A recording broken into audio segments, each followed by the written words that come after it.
الحمدللہ والصلاة والسلام علی اشرف الانبیاء والمرسلین اما بعد فاعوذ باللہ من الشیطان الرجیم بسم اللہ الرحمن الرحیم قال اللہ تبارک و تعالی فی القرآن المجید والفرقان الحمید ما کان محمد ابا احد من رجالکم ولکن رسول اللہ وخاتم النبیین وَقَانَ اللَّهُ بِكُلِّ شَيْءٍ عَلِيمًا صدق اللہ مولانا العظیم۔ اب بھی ظلمات فروشوں کو گلا ہے تجھ سے،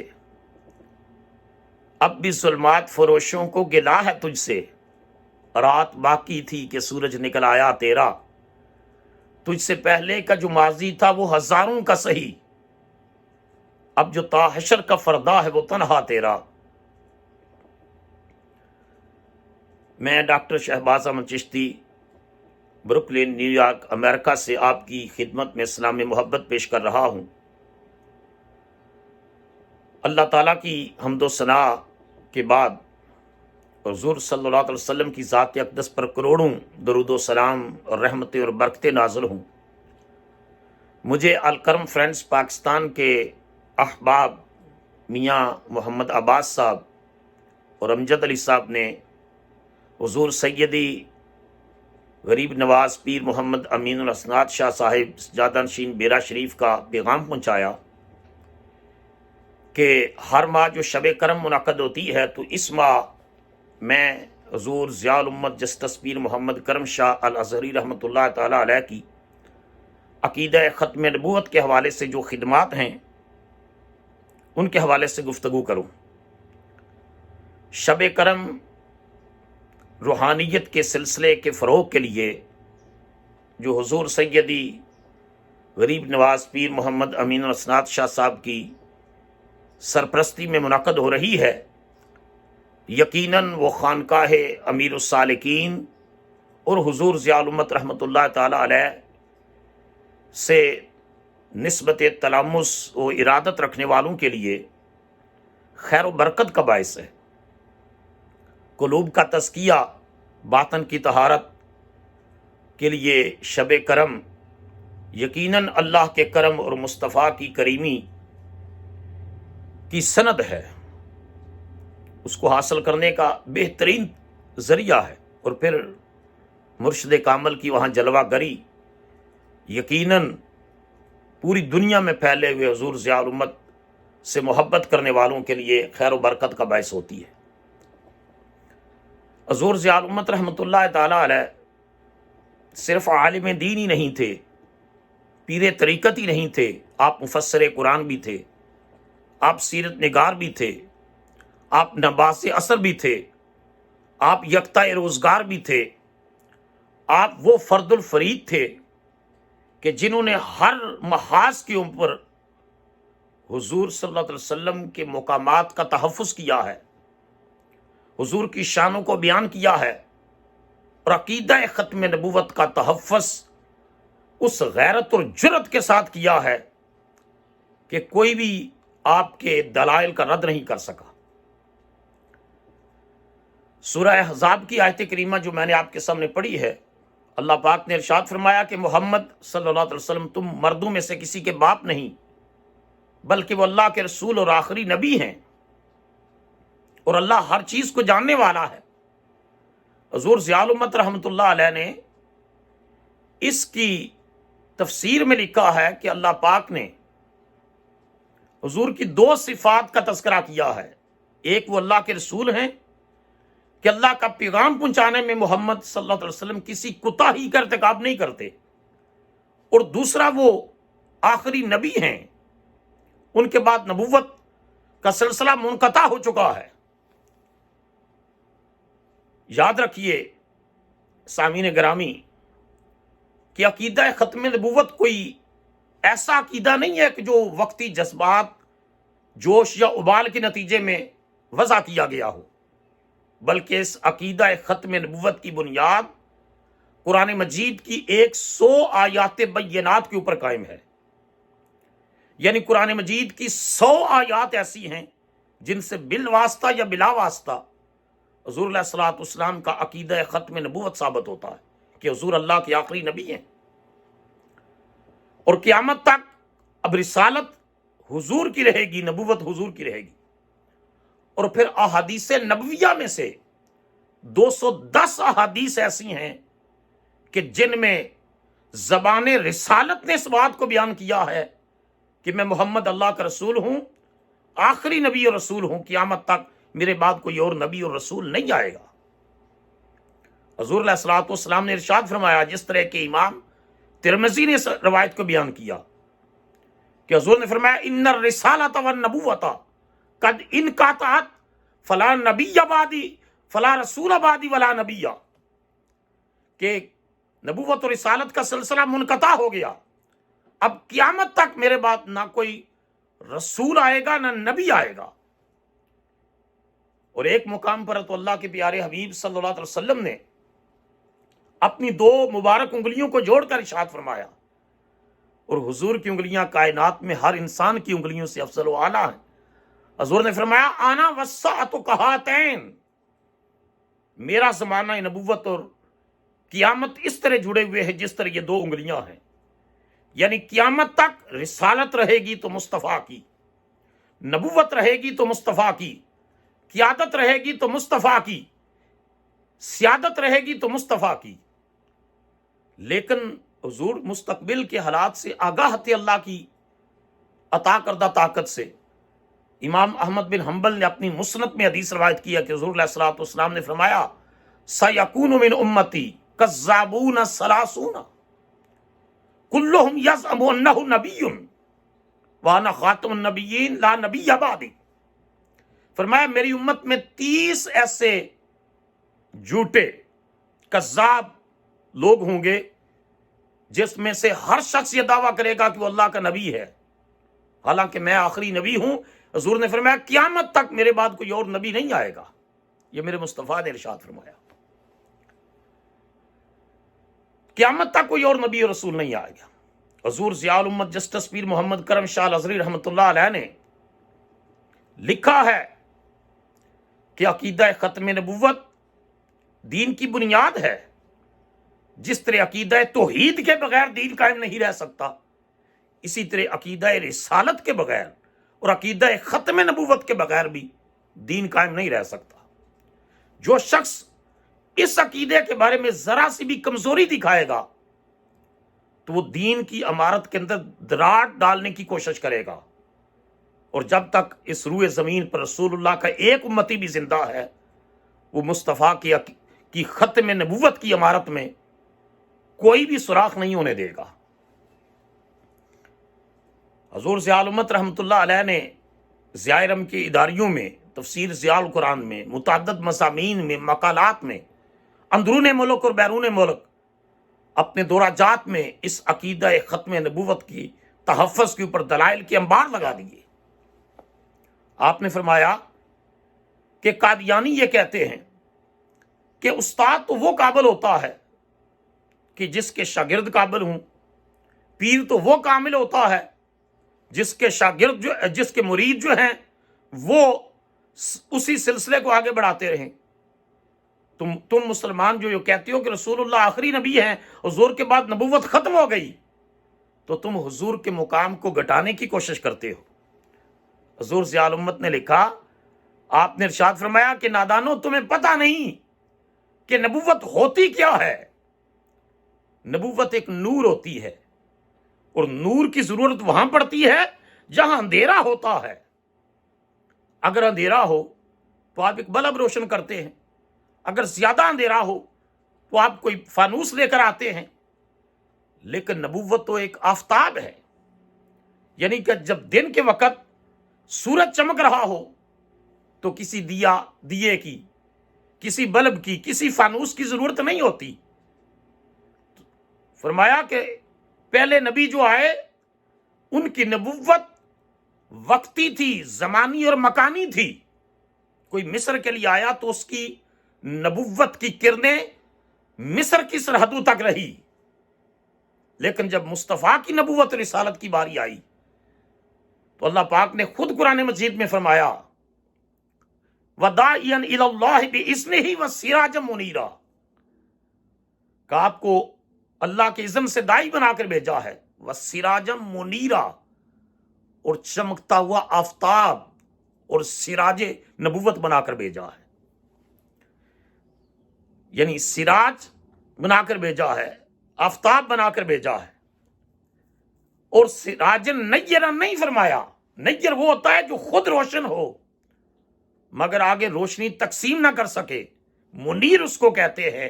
جو خود بھی روشن ہو، جہاں اس کی کرن پڑتی ہے وہاں اندھیرے چھٹ جاتے ہیں اور روشنیاں پھیلنا شروع ہو جاتی ہیں۔ اللہ پاک نے فرمایا میرے محبوب میں نے تجھے آفتاب نبوت اور رسالت بنا کر بھیجا ہے۔ تو آپ نے لکھا کہ جب حضور کی نبوت کا آفتاب پوری آب و تاب کے ساتھ کائنات میں چمک رہا ہے تو بتاؤ کسی اور نبی کی کوئی ضرورت رہ جاتی ہے؟ کسی چھوٹے سے جو ہے وہ بلب کی ضرورت، اس کی کیا حیثیت ہے آفتاب نبوت اور رسالت کے سامنے؟ پھر یہ بھی ہے کہ حضور ضیاء الامت رحمۃ اللہ علیہ نے اپنے ایک مضمون میں مرزا ناصر اس کی ایک عبارت کا حوالہ دیتے ہوئے ارشاد فرمایا کہ وہ بظاہر حضور کی مرزائی قادیانی حضور کی شان بیان کرنے کا تاثر دیتے ہیں کہ ہم حضور کے بڑے عاشق ہیں، لیکن حقیقت میں وہ اپنا مطلب نکالتے ہیں۔ انہوں نے کہا کہ حضور کی شان بیان کرتے ہوئے یہ لکھا کہ اگر کوئی شخص روحانی ترقی کر کے 7ویں آسمان پر چلا جائے تو تب بھی حضور کی نبوت میں کوئی فرق نہیں آ سکتا، کیونکہ حضور علیہ الصلوۃ والسلام کا مقام تو اس سے اوپر ہے۔ حضور مقام محمود پر فائز ہے، اور محمودیت سے اوپر انسانوں مخلوقات میں سے کسی کا مقام نہیں ہے۔ حضور آخری مقام پر ہیں، اس کے بعد رب کا مقام ہے۔ تو پیر صاحب نے لکھا اس قسم کی باتیں کر کے وہ کہتے ہیں کہ کوئی شخص جو ہے وہ روحانی ترقی کر کے جہاں بھی چلا جائے حضور کی ختم نبوت میں فرق نہیں پڑتا۔ آپ نے فرمایا کہ قرآن مجید کی تحریف کا انہوں نے جو انداز اختیار کیا اس نے یہود و نصارہ کو بھی شرما دیا ہے۔ اور یہاں مجھے ابن علامہ اقبال کے حوالے سے ایک بات یاد آ رہی ہے۔ علامہ اقبال کے حوالے سے بھی کہا گیا کہ وہ قادیانیت سے متاثر تھے، حالانکہ اقبال نے تو مصطفیٰ کریم سے محبت اور ادب اور عقیدت اس درجے کی ہے کہ آپ نے فرمایا کہ میں اس شخص کو بھی مسلمان نہیں سمجھتا جو کہے کہ ایک دن میرے رسول نے میلی قمیض پہنی ہے۔ علامہ اقبال نے بھی اس مقام پر کہا کہ مرزائی اور قادیانی محی الدین ابن عربی کی فتوحات مکیہ کا حوالہ دے کر کہتے ہیں کہ محی الدین ابن عربی ارشاد فرماتے ہیں کہ اگر کوئی امتی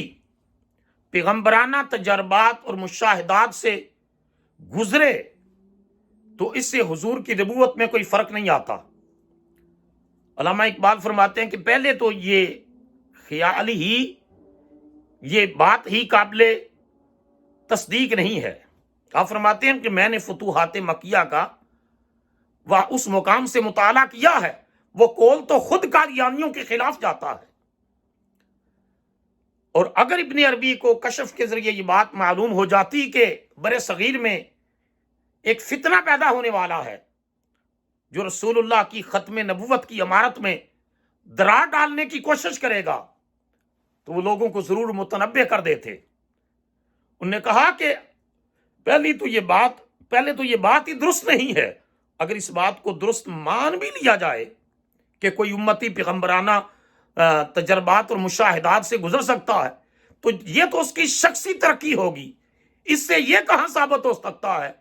کہ وہ یہ کہے کہ جو مجھے نہیں مانے گا وہ مردود اور جہنمی ہے،